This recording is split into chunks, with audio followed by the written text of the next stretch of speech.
మన government 2 June 2014 ఏర్పడ్డది.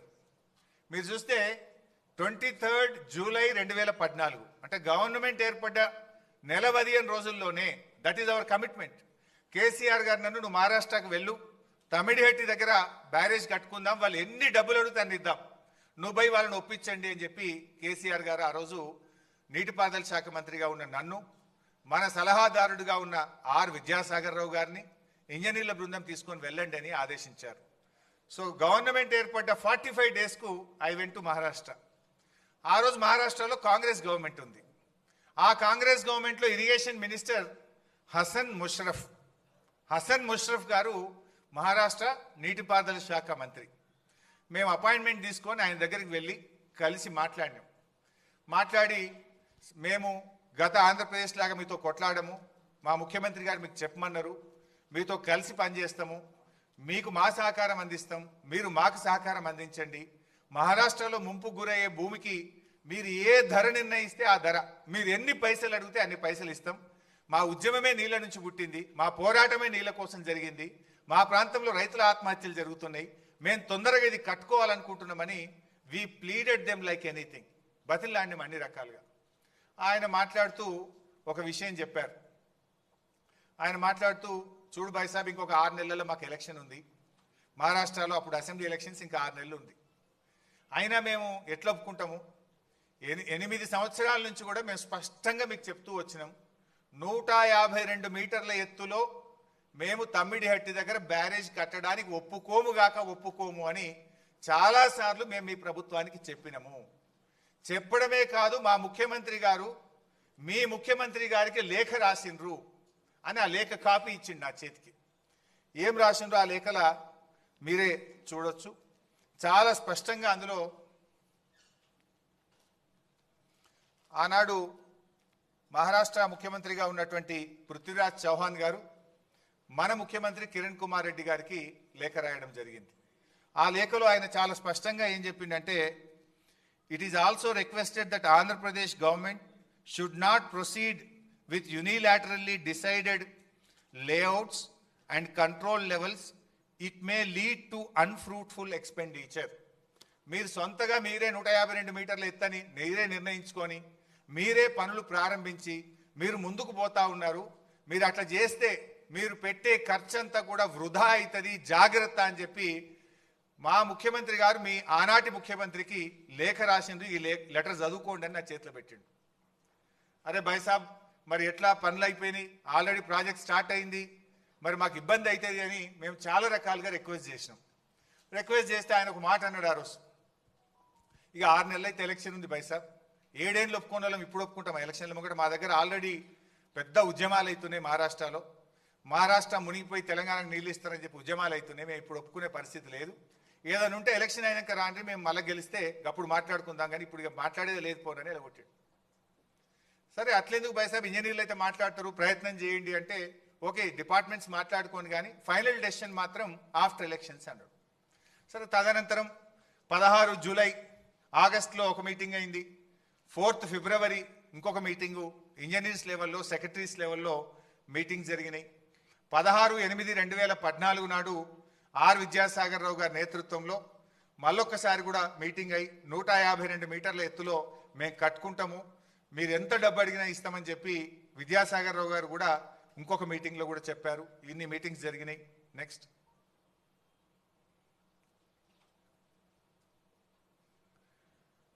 So ఇట్లా చాలాసార్లు అడిగినాం. ఎప్పుడు అడిగినా కూడా మహారాష్ట్ర నుంచి ఒకటే చెప్పిండ్రు, 152 మీటర్ల ఎత్తులో ఒప్పుకునే ప్రశ్నే లేదు. అవన్నీ మినిట్స్ ఆఫ్ ద మీటింగ్స్ కూడా ఉంటాయి, ప్రతి మీటింగ్ మినిట్స్ కూడా ఉంటాయి. తర్వాత మహారాష్ట్రలో ఎలక్షన్స్ అయింది. దెన్ బీజేపీ గవర్నమెంట్ అధికారంలోకి వచ్చింది, కాంగ్రెస్ ఓడిపోయింది, బీజేపీ గెలిచింది. కొత్త గవర్నమెంట్ రాగానే మళ్ళీ పోయినాం అపాయింట్మెంట్ తీసుకుంటే, అప్పుడు గిరీష్ మహాజన్ గారని మహారాష్ట్రలో బీజేపీ గవర్నమెంట్లో గిరీష్ మహాజన్ గారు నీటిపారుదల శాఖ మంత్రి అయింది.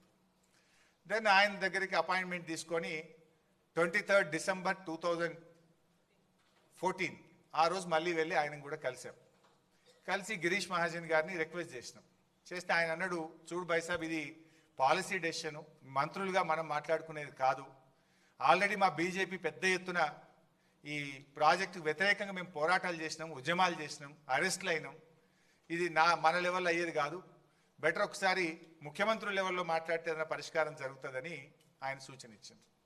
దెన్ నేను వచ్చి మన ముఖ్యమంత్రి కేసీఆర్ గారికి విషయం అంతా బ్రీఫ్ చేసినాం. నెక్స్ట్ బ్రీఫ్ చేస్తే కేసీఆర్ గారు స్వయంగా ఆ రోజు మహారాష్ట్రకు వచ్చింది. ఆ డేట్ చూస్తే మీకు గుర్తొస్తుంది, 17th February 2015. ఆ రోజు కేసీఆర్ గారు బర్త్డే.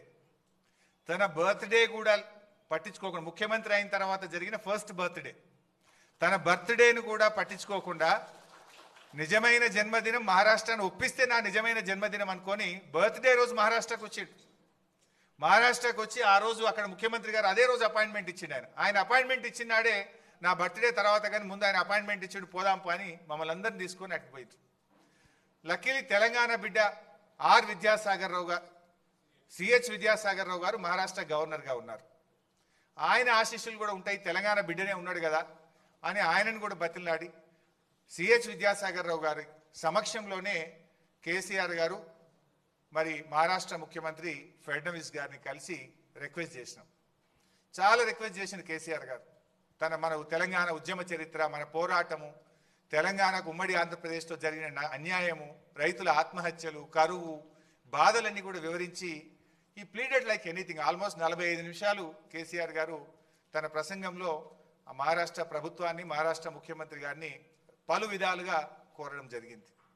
అన్నీ విన్న తర్వాత ఫడ్నవీస్ గారు మాట్లాడుతూ, చూడు బైసాబ్, నేను ఈ ప్రాజెక్టుకు వ్యతిరేకంగా పోరాటం చేసిన, మహారాష్ట్రలో నేను విదర్భ ప్రాంత నాయకుడిని, విదర్భ ప్రాంతం నుంచే ఎమ్మెల్యేగా ఉన్నాను. ఈ ప్రాజెక్టుకు వ్యతిరేకంగా నేను ఉద్యమాలు చేసినా, పాదయాత్రలు చేసినా, నేను అరెస్ట్ అయినటువంటి వ్యక్తిని, పోరాటం చేసిందే నేను. 8 ఏళ్ళు కాంగ్రెస్ వాళ్ళు ఒప్పుకోండి, ఇప్పుడు నేనెట్లు ఒప్పుకోగలుగుతా? ఇది సాధ్యమయ్యే పని కాదు. 152 మీటర్ల ఎత్తున నేను ఒప్పుకోనని కరాఖండిగా ఆ మీటింగ్లో ఫడ్నవీస్ గారు మనకు స్పష్టంగా చెప్పారు. అప్పుడు ఏం చేయాలి ఒక బాధ్యత అయితే ముఖ్యమంత్రి? మహారాష్ట్రలో కాంగ్రెసు, ఏపీలో కాంగ్రెసు, ఢిల్లీలో కాంగ్రెస్, 3 చోట్ల కాంగ్రెస్ గవర్నమెంట్ ఉండి 8 ఏళ్లలో వాళ్ళు ఒప్పించలేకపోయింది. మనము కాంగ్రెస్ ప్రభుత్వం 6 నెలలు ఉంటే వాళ్ళని బతిలాడినాం, కొత్తగా వచ్చిన బీజేపీ ప్రభుత్వాన్ని బతిలాడినాం, ఇద్దరిని రిక్వెస్ట్ చేసినాం, మాకు అవకాశం ఇవ్వండి, మీరు ఎంత డబ్బు అడిగినా ఇస్తాము అని. వాళ్ళు సమస్య లేదు. ఫడ్నవీస్ గారు ఒక మాట అన్నారు, ఇప్పుడు నిన్నటిదాకా కాంగ్రెస్ గవర్నమెంటే ఉండే, వాళ్ళు ఒప్పుకోలేదు, పోరాటం చేసింది నేను, ఇప్పుడు నేను ముఖ్యమంత్రి కాగానే పర్మిషన్ ఇస్తే రాజకీయంగా నాకు ఈ రాష్ట్రంలో ఎంత దుమారం చెలరేగుతుందో ఒక్కసారి ఆలోచించండి. నా జాగలుండి మీరు ఆలోచించండి. ధర్నాలు చేసింది నేను, పాదయాత్రలు చేసింది నేను, అరెస్ట్ అయింది నేను, 8 ఏళ్ళు కాంగ్రెస్ వాడు అనుమతి ఇవ్వలే కానీ బీజేపీ వాడు రాగానే ఇచ్చిందంటే మహారాష్ట్రలో నా పరిస్థితి ఏందో మీరు ఆలోచించండి బైసాబ్, ఇది అయ్యే పని కాదు అని చెప్పారు. వాస్తవానికి విద్యాసాగర్ రావు గారు కూడా చాలా రిక్వెస్ట్ చేశారు, మా తెలంగాణ కరువు ప్రాంతం కొద్దిగా ఆలోచించండి అని. ఒక గవర్నర్గా అక్కడ ముఖ్యమంత్రి గారిని కూడా పాపం ఆయన కూడా కొంత ప్రయత్నం చేశారు ఆ మీటింగ్లో. Because I was present in that meeting. అన్ని రకాలుగా ప్రయత్నం జరిగినా నో అని చెప్పారు. బట్ మీన్ వైల్ ఏం జరిగిందో నెక్స్ట్.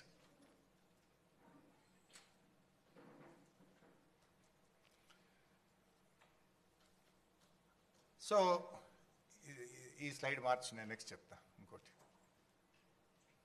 రైట్, ఇది మీన్ వైల్ ఏమైంది? 17th February మీటింగ్ అయింది కేసీఆర్ గారిది. ఈ లెటర్ చూడండి, దిస్ ఈజ్ 18th February 2015. మీరు ఆ డేట్ చూడండి. Letter from central water commission 18th February 2015. 17 మన ఢిల్లీలో మీటింగ్ అయింది, మనం హైదరాబాద్ వచ్చేసినాం. సరే 18th డేట్ సిడబ్ల్యూసీలో వేసిండ్రు, ఆ లెటర్ మనకు ముట్టే వరకు వారం లేట్ అవుతుంది. జనరల్గా సెంట్రల్ వాటర్ కమిషన్ ఢిల్లీ వాళ్ళు పోస్టులు వేస్తే మన రాష్ట్రానికి అందే వరకు వారం అవుతుంది. మనం వచ్చి ఏం చేద్దాం ఎట్లా అని మనం ఆలోచించుకుంటున్నాం. అంతలో ఈ లెటర్ వచ్చింది ఒక వారం తర్వాత. ఇందులో ఏముందంటే, ఇది క్లియర్ లేదు, అది ఉందా? కాపీ ఉందా బాబు? హార్డ్ కాపీ ఒకటి అదే, బట్ ఇంగ్లీష్లో చదివి వినిపిస్తే బెటర్ అని. సో ఇందులో ఈ లెటర్లో సెంట్రల్ వాటర్ కమిషన్ ఏం చెప్పిందంటే 18th February 2015లో మీకు యాక్చువల్లీ ఇక్కడ ఇంకొక పాయింట్ చెప్పినాక ఇది చెప్తాను నేను మీకు. ఇక్కడ పాయింట్ ఏంటంటే సైమల్టేనియస్గా మనం సెంట్రల్ వాటర్ కమిషన్ అనుమతుల కోసం కూడా ప్రయత్నం చేసినాం.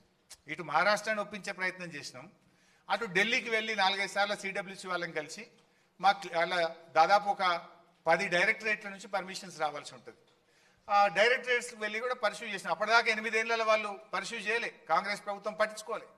మనం పర్సూ చేస్తే సెంట్రల్ వాటర్ కమిషన్ ఒక లెటర్ ఇచ్చింది. ఏమని? మీరు అక్కడ 160 టీఎంసీల నీటి లభ్యత ఉంది, నీళ్లు తీసుకుంటామని చెప్పిండ్రు. కానీ ఆ 160 టీఎంసీల్లో ఎగువ రాష్ట్రాలు, పైన ఉన్నటువంటి రాష్ట్రాలకు కేటాయించబడిన 63 టీఎంసీలు కూడా ఇందులో ఉన్నాయి. రండి చెప్తాను. ఎగువ రాష్ట్రాలకు చెందినటువంటి నీళ్లు కూడా ఇందులో అంతర్భాగంగా ఉన్నాయి. ఇప్పుడు ఎగువ రాష్ట్రాలు, మహారాష్ట్ర పైన ప్రాజెక్ట్ కట్టలేదు కనుక ఇప్పుడు నీళ్లు కిందికి వస్తున్నాయి. అవి ఆల్రెడీ ట్రిబ్యునల్లో వాళ్ళకి అలొకేటెడ్ వాటర్. ఆ నీళ్లు పైన రాష్ట్రం వాడుకుంటే ఆ 63 కిందికి వచ్చేది డౌట్ఫుల్. అంటే అప్పుడు మీకు మిగిలేది 102 మాత్రమే. అందువల్ల we request the project authority to review the situation. మీరు ఆలోచించుకోండి, అక్కడ నీళ్లు 160 లేవు. అందులో 160లో పై రాష్ట్రాలకు కేటాయించబడిన 63 టీఎంసీలు కూడా అంతర్భాగంగా ఉన్నాయి. ఆ పై రాష్ట్రాలు రేపు ప్రాజెక్టులు కట్టి 63 టీఎంసీలు వాడుకుంటే మీకు ఉండేది 102 మాత్రమే అని కుండబద్దలు కొట్టినట్టు సెంట్రల్ వాటర్ కమిషన్ 17 ఫిబ్రవరి నాడు చెప్పింది. దెన్ మళ్ళీ ఇంకో లెటర్ వచ్చింది. అందులోనే 2 ఉంటాయి, ప్రాజెక్ట్ అప్రైజల్ ఒకటి డైరెక్టరేట్ నుంచి, మళ్ళీ 14 మార్చ్ 2015 కూడా ఇంకొక లెటర్ వచ్చింది. ఆ పక్కనే పెట్టినాం. ఆ కాపీస్ ఫుల్ లెటర్స్ కూడా మీకు మీ దాంట్లో మీకు పొందుపరిచినాం. ఇందులో చాలా స్పష్టంగా as such the availability of surpluses from upper riparian states as evident from detailed water availability studies carried out the project authority and the office in last few years, the net water available at the barrage location is about 165 TMC at 75% dependability, which includes pursued surpluses from the share of upper states, assuming the utilization of upper states limited to 75% availability of 63 TMC. It seems from the master plans of upper states అది విషయం. అందులో దాంట్లో క్లియర్గా ఏం చెప్తున్నట్టే 63 టీఎంసీలు పై రాష్ట్రాలే ఉన్నాయి, అవి రావు అనేటువంటి విషయాన్ని 2 లెటర్లలో సెంట్రల్ వాటర్ కమిషన్ చెప్పింది. దెన్ ఇంతకుముందు ఏకువో బాబు ఒకటేమో నీళ్లు లేవని సిడబ్ల్యూసి చెప్పింది. రెండవ పాయింట్ ఏంది? మహారాష్ట్ర మేము 152 మీటర్లకు కట్టే సమస్య ఒప్పుకోము, 148కు ఇవ్వమంటుంది. 152 కడితేనే మనం ఆ 102 టీఎంసీలు తీసుకోగలుగుతాం. 148కు తగ్గిస్తే మనం తీసుకోగలిగేది కేవలం 63 టీఎంసీలు మాత్రమే. 63 మాత్రమే తీసుకోగలుగుతాం. 63 పోతే 44 మాత్రమే తీసుకోగలుగుతాం. సో అప్పుడు ఏం చేయాలి మరి? ఒకటి, నీళ్లు లేవు, పోనీ ఉన్న నీళ్ళనే తీసుకుందామంటే వాడు 152 ఒప్పుకుంటలేడు, 148 కట్టమంటుండు. 148లో కడితే divertible water is only 44 TMC. అప్పుడు ఏం చేయాలి బాధ్యత కలిగిన ప్రభుత్వం? అందులో ఇంకో ప్రాబ్లం వచ్చింది. మనం స్టడీ చేస్తుంటే ఫారెస్ట్ డిపార్ట్మెంట్ వాళ్ళు తమ్మిడిహట్టి దగ్గర చాప్రాల్ వైల్డ్ లైఫ్ ఉంది. అక్కడ ఆ వైల్డ్ లైఫ్ పర్మిషన్ రావాలంటే మన దేశంలో పరిస్థితి ఏంటంటే సుప్రీంకోర్ట్ ఆఫ్ ఇండియా పర్మిషన్ ఇవ్వాలి, మినిమం 10 ఏళ్ళు పడుతుంది. అక్కడ మనం ఒక ప్రాజెక్ట్ కట్టాలంటే వైల్డ్ లైఫ్ క్లియరెన్స్ తేవాలంటే మినిస్ట్రీ ఆఫ్ ఎన్విరాన్మెంట్ ఫారెస్ట్ నుంచి సుప్రీంకోర్టుకు పోయి తేవాలంటే 10 ఏళ్లలోపు భారతదేశంలో వైల్డ్ లైఫ్ క్లియరెన్స్ ఎక్కడ కాలేదు. ఒకటి, నీళ్లు లేవు. 2, 148కి మించి ఒప్పుకోమంటున్నారు. 3, వైల్డ్ లైఫ్లో ఇరికింది. ఈ 3 కారణాలు ఉన్నప్పుడు ఏం చేయాలి? నీళ్ళే లేవు, నీళ్లు లేని చోట ప్రాజెక్ట్ కట్టాలన్నా? కాంగ్రెస్ పార్టీ తప్పు చేసింది. నీళ్లు లేని చోట, వైల్డ్ లైఫ్ సమస్యలో ఉన్న చోట, అంతర్రాష్ట్ర ఇబ్బందులు ఉన్న చోట ప్రాణహిత చేవలను ఇరికిచ్చి తెలంగాణకు అన్యాయం చేసింది నాటి కాంగ్రెస్ ప్రభుత్వం. మరి పోరాటం చేసి చావు నోట్లో తలబెట్టి నీళ్ల కోసం తెలంగాణ తెచ్చిన కేసీఆర్ గారు బాధ్యత కలిగిన ముఖ్యమంత్రిగా, పోరాట యోధుడిగా ఏం చేయాలి కేసీఆర్ గారు? నీళ్లు ఉన్న చోటకు ప్రాజెక్టు మార్చాలనా వద్దా? కాంగ్రెస్ చేసిన తప్పిదానాన్ని సరిచేయడం కోసం భవిష్యత్ తెలంగాణ అవసరాలను దృష్టిలో పెట్టుకొని మనము ప్రాజెక్ట్ సైట్ మార్చాల్సిన తప్పనిసరి పరిస్థితి ఏర్పడ్డది.